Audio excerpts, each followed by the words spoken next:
سیدہ عائشہ صدیقہ کہتی ہیں زمانہ سو جاتا اور میرے رسول مصلی بچھا کے کھڑے ہو جاتے. او یار کھیتی باڑی کر کے نہیں، محنت مزدوری کر کے نہیں. جناب عائشہ کہتی ہیں میں یہ بھی دیکھتی کہ حضور ایک آیت شروع کرتے تو ساری رات اسی کو پڑھتے، اور میری نظر جاتی تو قدم مبارک پہ ورم آ جاتا. یار نماز پڑھ کے اتنی مشقت کر کے اتنی جد و جہد کر کے ورم آ گیا، یا رسول اللہ اتنی محنت کیوں کرتے ہو؟ فرمایا افلا اکون عبدا شکورا، کیا میں اپنے رب کا شکر گزار بندہ نہ بنوں؟ صحابہ کا ذوق عبادتوں کا، ریاضتوں کا، تلاوتوں کا، طبیعت ہے ان کی. وہ ایک دوسرے کو، حضرت مولا علی شیر خدا کرم اللہ تعالی وجہہ الکریم کے زمانے میں روم کے بادشاہ نے کہا یار یہ مسلمانوں کا پتہ تو کرو، یہ آخر کیوں اتنے زیادہ مجاہد ہیں؟ اس زمانے میں جاسوس بھیجنے کا مزاج تھا. اب تو جاسوس پکڑا جاتا ہے، اب تو جاسوس ہو، اور جاسوسی کا شوق ویسے آج بھی ہے. عرض کروں تھوڑی سی بات اس عنوان سے. پتہ کیا ہمارا مسئلہ ہے؟ ہم جہاں جاتے ہیں نا وہاں تھوڑی خوشبو سونگنے کی کوشش کرتے ہیں. وہ کیا ہے تو یہ کیا ہے تو ادھر کیا ہے تو تھوڑا سا ادھر کیا ہے. میرے رسول پاک پڑھیے درود شریف، سارے پڑھیے ذرا زور سے صلی اللہ تعالی.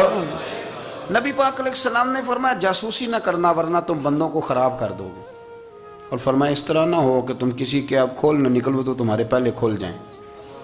یہ جو ذوق ہے نا یہ ختم کریں، چھوڑیں. مطلب آپ کس چکر میں پڑے ہوئے ہیں؟ اتنی زیادہ توجہ کرنے کی کیا ضرورت ہے؟ نے کام سے کام رکھیں، اس میں بندہ تھوڑا سا نا آسان رہتا ہے. یہ جو بہت زیادہ ٹٹولنے والے لوگ ہوتے ہیں نا وہ بیچارے پھر عمر ٹٹولتے ہی گزار دیتے ہیں، اس لیے کہ مزاج ہی بہت پکا ہے. بوری کا منہ کھول کے اندر تک ہاتھ ڈالنا تو پھر کئی دفعہ سامنے سے بچھو بھی لڑ جاتا ہے، خرابی ہوتی ہے. تو جاسوسی کی جاتی تھی. اس نے بھی جاسوس بھیجے کیونکہ قبیلوں کے لوگ تھے، کچھ مسلم کچھ کافر، پہچانے نہیں جاتے تھے لوگ. تو کچھ لوگ اس نے بھیجے، انہوں نے آ کے نا تحقیق کی، ریسرچ کری کہ آخر ماجرا کیا ہے. تو واپس جا کے انہوں نے رپورٹ دی نا روم کے بادشاہ کو. اس رپورٹ کا ایک جملہ بڑا شاندار ہے. وہ کہنے لگا بادشاہ ہمیں مسلمانوں کی کوئی سمجھ نہیں آئی، ہمیں کوئی سمجھ نہیں آئی. انہوں نے کہا بھئی کیوں نہیں سمجھ آئی؟ کہنے لگے یار عجیب بندے ہیں، جب رات مصلی پہ بیٹھتے ہیں تو یوں لگتا ہے ان کا دنیا سے رشتہ ہی کوئی نہیں، کوئی کسی کو نہیں جانتا. کوئی اپنے دکھ سنا کے رو رہا ہے، کوئی اپنی بات کر کے رو رہا ہے، لگتا ہے کہ ان کا کوئی رشتہ ہے ہی نہیں جب مصلی پہ بیٹھتے ہیں. اور فرمایا جب سویرے یہ جہاد کرنے نکلتے ہیں تو لگتا ہے ان سے زیادہ دلیر ہی کوئی نہیں. حالانکہ جو مصلوں پہ رونے دھونے کے لوگ ہوتے ہیں وہ کئی دفعہ جہاد میں کام نہیں کرتے، لیکن عجیب لوگ ہیں کہ رات کے راہب ہیں دن کے مجاہد ہیں، کوئی سمجھ نہیں آتی. میرے عزیز ان لوگوں نے مصلی آباد کر کے رکھا، تلاوتیں ان کا ذوق رہی، منظر روز پڑھنا، اسباق پڑھنا، وظائف پڑھنا یہ ان کا ذوق رہا.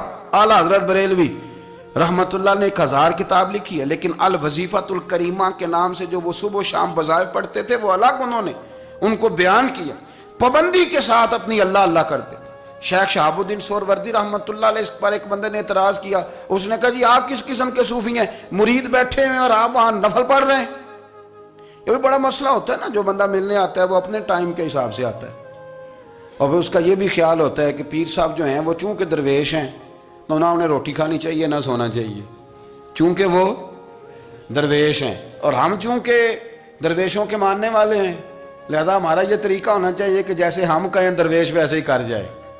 حالانکہ جس کو آپ درویش کہیں گے آپ اس کی مانیں گے، آپ منوائیں گے نہیں، ہمارا مزاج ہوتا ہے. شیخ شہاب الدین پر لوگوں نے اعتراض کی، حضور لوگ ملنے آئے ہیں، زیارت کرنے آئے ہیں، بندے دعا کرانے آئے ہیں، اللہ اللہ کرانے آئے اور آپ نفل پڑھ رہے ہیں. کیا جملہ ہے، کیا حسن ہے، کیا خوبصورتی ہے. فرمانے لگے رب رسول سے مانگنے کے لیے مصلی بچھایا ہے، اگر وہاں سے مانگوں گا نہیں تو تمہیں دوں گا کیا؟ پہلے مجھے کچھ لے تو لینے دو، اگر میرے پلے کچھ ہے ہوگی تو آگے دوں گا نا. تو میں مانگنے گیا تھا کہ یا اللہ دے تیرے بندے لینے آئے، دے تو میں کچھ لوں گا تو آگے دوں گا نا. لیکن ہمارا یہ سٹیٹس، یہ مزاج، یہ شعور نہیں ہے. گپیں، کہانیاں، داستانیں، گفتگو، خطابت، واز، کیا بات. لیکن اگر کچھ کرنے کا کام ہو تو وہ نہیں ہم سے ہوتا. میرے نبی کریم علیہ السلام نے مصلی سے دل لگانے کا درس دیا، حضور نے توجہ دلائی. صحابہ اس ذوق کے حامل لوگ تھے، وہ کوشش کرتے تھے. جناب صدیق اکبر رضی اللہ تعالیٰ عنہ کا عبادت کا مزاج ہمیشہ قائم رہا. حضرت عمر فاروق ساری رات اللہ کے حضور کھڑے رہے. حضرت عثمان غنی رضی اللہ تعالیٰ عنہ عشاء کی نماز پڑھ کے 2 رکعتوں کی نیت باندھتے تھے. 15 سپارے پہلی رکعت میں پڑھ دیتے تھے اور 15 سپارے قرآن مجید کے دوسری رکعت میں پڑھ دیتے تھے. آپ نے نا حضرت عمر فاروق کے وصال کے بعد ان کی ایک بیوہ سے نکاح کیا. حضرت عثمان غنی نے نکاح کیا. وہ خاتون آپ کے نکاح میں آئیں تو عرض کرنے لگیں امیر المومنین میرے لیے اعزاز تو بہت ہے کہ میں امیر المومنین کی بیوہ تھی تو امیر المومنین کی منکوحہ ہو گئی ہوں، لیکن حضور نہ تو میں جوان ہوں کہ میرے اندر رغبت ہوتی اور نہ میں اب اس قابل ہوں کہ کوئی خدمت کر سکوں، میرے ساتھ نکاح کی وجہ کیا بنی؟ تو عثمان غنی رو پڑے. فرمانے لگے میں نے عمر فاروق کو مسجد میں اپنے رب سے ڈرتے ہوئے دیکھا ہے، میں نے اسے روتے ہوئے دیکھا ہے، عدل کرتے دیکھا ہے، انصاف کرتے دیکھا ہے، امت کی خیر خواہی کرتے دیکھا. تمہارے ساتھ نکاح اس لیے کیا ہے کہ تم مجھے یہ بتاؤ کہ عمر فاروق گھر کے اندر اپنے رب کو کیسے راضی کرتے تھے، گھر کے اندر کیسے راضی کرتے تھے، وہ طریقے بتلاؤ، تم بتاتی جانا اور میں بھی اسی طرح گھر میں عبادت کروں. میرے رسول کریم علیہ السلام نے ارشاد فرمایا، حضور فرمانے لگے جس گھر میں اللہ کا ذکر ہوتا ہے وہ گھر زندوں کا ہے، اور جس گھر میں رب کریم کا ذکر نہیں ہوتا وہ گھر زندوں کا نہیں ہے. گھر نا ہم نا کتابوں میں پڑھتے ہیں کہ ایک بزرگ کہتے ہیں، حضرت فضیل بن عیاض کہتے ہیں کہ میں ایک گلی سے گزر رہا تھا تو گھر کے اندر کسی قاری صاحب نے قرآن کی آیت پڑھ دی ولی من خاف مقام ربہ جنتان. میں تے میرے کانوں سے ٹکرائی تو اللہ نے میری کایا ہی پلٹ دی، میں توبہ کر گیا. اب گھر کے اندر سے آواز آئے تو صحیح نہ تلاوت کی، پر اندر سے آواز آتی نہیں، یا ڈیک بجنے کی آواز آتی ہے، یا ٹی وی چلنے کی آواز آتی ہے، یا دھوم مچانے کی آواز آتی ہے. عبادت کا وہ جو خاص شوق تھا، وہ جو حسن تھا، وہ جو توانائی تھی، وہ جو بات تھی. ایک جگہ پہ ہم بیٹھے تھے تو وہاں ایک صاحب آئے اور انہوں نے آتے ہی کہا کہ مہربانی کریں ذرا مجھے مصلی دے دیں، میرے نہ کچھ نفل رہ گئے. تو میں نے وضو کر لیا تو کوئی مصلی مل جائے. مصلی انہیں دے دیا گیا، وہ مصلی لے کے چلے گئے تو پیچھے ایک صاحب نے تبصرہ کیا، کہنے نے کتنا ریاکار بندہ ہے، لوگوں کو دکھا رہا ہے کہ میں نفل پڑھتا ہوں، ہے کوئی بات کرنے والی. میں نے اسے کہا تو مہربانی کرنا اس طرح کی ریاکاری تو بھی کر، پکڑ مصلی اور جا تو بھی تھوڑی ریاکاری کر کے آ، اٹھ ذرا شکر کر کوئی یہ ریاکار بھی ملا ہے، کوئی نفل پڑھ کے ریاکاری کر رہا ہے. اللہ کا میں کہتا ہوں کو پڑھے تو صحیح نہ، یا یہ کوئی دور ہے نفل پڑھنے کا؟ اس میں تو لوگوں کا مزاج ہی نہیں، طبیعت ہی نہیں. میں نے کہا چل مہربانی کر یہ لے مصلی اور تو بھی جا تھوڑی سی یا کر یا ریاکاری کرو تو صحیح نا. مزاج ہی نہیں، ذوق. جمعے کی نماز پڑھ کے یوں دنیا بھاگتی ہے، او ہو پتہ نہیں کون سی پیچھے آگ تھی جو بجھائی جائے گی. اور آج تک لوگ مسئلہ پوچھ رہے ہیں کہ جمعے کی بعد والی سنتیں کتنی ہوتی ہیں. میں نے کہا کتنے سال ہو گئے جمعہ پڑھتے، کتنے سال ہو گئے، ابھی تک سنتوں کا نہیں پتہ، ابھی تک نے علم کے پہلے کتنی رکھتے ہیں اور بعد میں کتنی رکھتے ہیں. فجر کی سنتیں کب پڑھنی چاہیے، سنو فجر کی سنتوں کے بارے میں.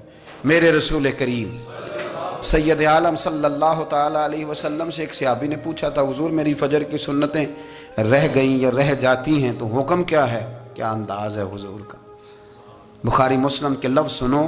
حضور سید عالم صلی اللہ علیہ وسلم فرمانے لگے، اس نے کیا پوچھا تھا، حضور جواب کیا دیتے ہیں؟ فرمایا فجر کی سنتیں کبھی نہ چھوڑنا، فجر کی پہلی 2 سنتیں کبھی نہ چھوڑنا. یا رسول اللہ صلی اللہ تعالیٰ علیہ وسلم میری رہ گئی ہیں، رہ جاتی ہیں. فرمایا فجر کی 2 سنتیں نہ چھوڑنا. فرمایا فجر کی پہلی 2 سنتیں مجھے دنیا اور دنیا کے اندر جو کچھ ہے وہ سب سے زیادہ پیاری ہے. فجر کی 2 سنتیں دنیا اور دنیا میں جو کچھ ہے مجھے وہ سب سے زیادہ پیاری ہیں. اس لیے فجر کی سنتیں نہ چھوڑنا. اپنا ذوق، اپنی طبیعت، ہم نے نا ذوق غلط بنا لیا ہے. اگر 20 بندے کہہ بھی دیں گے تو نے بڑی شاندار تلاوت کیا تو کیا اس سے بنے گا؟ 100 بندہ کہہ بھی دے تیری کیا بات ہے، کیا بات ہے نعت خاں کی، کیا بات ہے علامہ صاحب کی، پیر صاحب کی، پیر مہر علی شاہ صاحب رحمت اللہ علیہ. آپ تشریف فرما تھے تو آپ کے ایک ہی بیٹے بابو جی جن کو کہا جاتا ہے، جس دن صاحبزادے پیدا ہوئے تو خادم نہ وہاں سے نکلا. ان لوگوں کے شوق اور طرح کے تھے نا تو ان کی توجہ بھی اپنے شوق کی طرف رہتی. تو خادم نکلا اندر سے، پیر صاحب مبارک ہو، پیر صاحب مبارک ہو، پیر صاحب مبارک ہو، پیر صاحب مبارک ہو. شور کر رہا ہے. تو پیر صاحب کو وجد ہو گیا، اللہ اکبر اللہ اکبر اللہ، او کیا ہوا، کس بات کی مبارک دے رہے ہو؟ عرض کی حضور اللہ نے بیٹا دیے۔ تو آپ فرمانے لگے اچھا حضور آپ کیا ہوا، آپ تو پریشان ہو گئے۔ فرمانے لگے جب تو نے 3 دفعہ کہا نا مہر علی کو مبارک ہو، تو میں سمجھا تھا شاید تجھے کسی نے بتا دیا ہے کہ مہر علی سے اللہ راضی ہو گیا۔ میں سمجھا تھا کہ شاید تو یہ خبر لے کے آیا ہے کہ کسی نے بتایا ہے کہ مجھے آج خبر ملی ہے کہ مہر علی سے رب اچھا پتر ہوا ہے، الحمدللہ اللہ کا شکر ہے، پر میرے لیے مبارک کا دن وہ ہوگا جب میرا رب کہے گا کہ میں مہر علی سے راضی ہوں، میرے محبوب کہیں گے کہ میں مہر علی سے۔ آپ بات کو سمجھیں، شوق ہی کسی اور طرف تھا، دل ہی کہیں اور لگا ہوا تھا، طبیعت ہی کہیں اور مائل تھی۔ کوئی وظیفہ پوچھتے تھے تو پڑھتے تھے وہ لوگ، کچھ اللہ اللہ انہیں بتائی جاتی تھی تو کرنے کا ذوق رکھتے تھے، طبیعت تھی، قائل تھے۔ حضرت ربیع کہتے ہیں میں بڑی دور سے سفر کر کے گیا حضرت اویس کرنی سے ملنے، بڑی دور سے، اور جب میں پہنچا تو فجر کا وقت تھا، تو حضرت اویس کرنی کو میں نے پا لیا، تو وہ نماز پڑھ کے نا قرآن شریف لے کے بیٹھ گئے۔ فرماتے ہیں اشراق چاشت کا وقت ہوا تو نفلوں کی نیت باندھ لی۔ محدث ابن الجوزی نے لکھا ہے، فرماتے ہیں پھر جب زوال کا وقت ہوا تو مسجد میں جھاڑو دینے لگ گئے، زور کی نماز پڑھ کے تو عصر کی تیاری تک وہ مسجد میں بیٹھے رہے، اور میرے نبی پاک علیہ السلام نے فرمایا جو نماز کے انتظار میں بیٹھا ہو وہ نماز ہی میں ہے، وہ نماز ہی میں ہے۔ فرمایا میری دنیا میری امت کی جو رہبانیت ہے نا وہ اتنی ہے کہ نماز کا انتظار کرے، اذان کے بعد نماز کا یہ راہب ہیں، یہ اس وقت چھوڑ کے بیٹھے ہیں سارا کچھ۔ فرماتے ہیں عصر تک انہوں نے اللہ اللہ کی، پھر مغرب تک کی، عشاء کی نماز ہوئی تو نماز پڑھی تو وہ تھک گئے، اب مجھے وہ فارغ ہوں مصلی چھوڑے تو میں ملاقات کروں نا۔ یہ آپ حیران نہ ہوں کہ اتنی دیر بندہ کیسے اللہ اللہ کر، ہم نے کی نہیں نا اس لیے ہم پریشان ہیں، جو عادی ہوتے ہیں وہ کر بھی لیتے ہیں، وہ یہ کام۔ میری بات کی سمجھ آ رہی ہے؟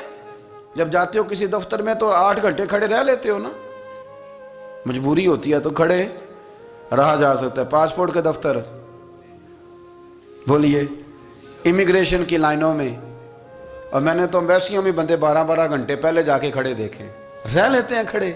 تو اگر ان کاموں کے لیے رہا جاتا ہے تو اللہ رسول کے لیے بھی کھڑے رہا جا سکتا ہے۔ تو فرمانے لگے کہ جب عشاء کی نماز کے بعد آخر انسان تھے، تھک گئے، نیند کا غلبہ ہوا تو تھوڑی ایسے آنکھ بند ہوئی تو کھلی تو رونے لگے۔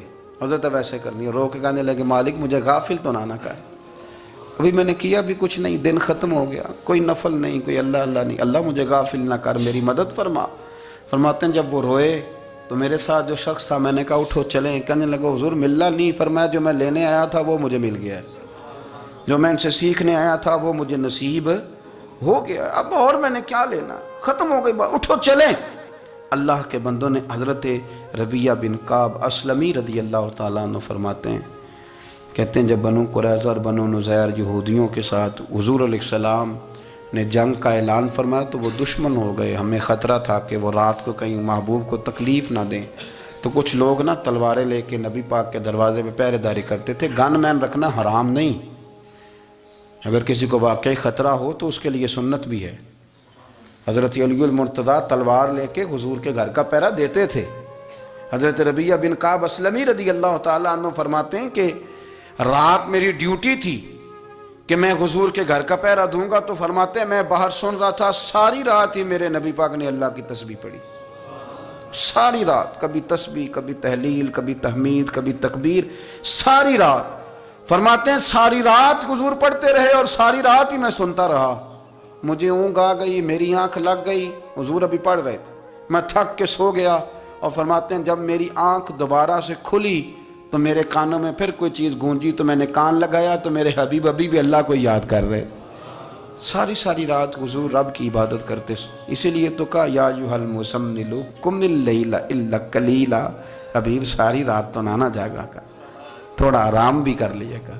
میرے بھائی اپنا مصلی، اپنی عبادات، اپنے وظائف، اللہ اللہ جو آپ نے کسی سے سیکھی ہے اس کو کبھی کمزور نہ ہونے دیں۔ شجرہ شریف جو کسی بزرگ سے آپ لے لیتے ہیں تو کیا رسم ہے کوئی؟ اس پہ کچھ لکھا ہوتا ہے، وہ پڑھنے کے لیے دیا جاتا ہے، اس پہ لکھا ہوتا ہے کہ یہ اللہ اللہ آپ نے کرنی ہے۔ ساری زندگی کسی اسکول میں داخل ہو گئے اور وہاں جا کے آپ نصاب ہی نہ پڑھیں، کتاب ہی نہ کھولیں تو پاس ہو جائیں گے؟ وہ کہتے ہیں میں 20 سال جاتا رہا ملا کچھ نہیں. تو آپ نے لیا کیا ہے؟ ایک اتنی سی کتاب تھی، اس کو تو کھول کے آپ دیکھ نہیں سکے، اس کے وظائف تک تو رسائی نہ ہوئی، اس لیے کہ اللہ اللہ کرنا مشکل ہے اور تصویر کھنچانا یہ آسان کام ہے. تو جو آسان ہے اس طرف ہماری توجہ لگی رہتی ہے اور جو مشکل ہے اس طرف ہم ذوق پیدا نہیں کرتے. یا ایھا الناس اعبدوا ربکم الذی خلقکم والذین من قبلکم لعلکم تتقون. اے لوگو اس رب کی عبادت کرو جس نے تمہیں پیدا کیا اور تم سے پہلوں کو پیدا کیا، اس لیے عبادت کرو کہ تم پرہیزگار ہو جاؤ گے. مالک سمجھنے کی توفیق عطا فرمائے.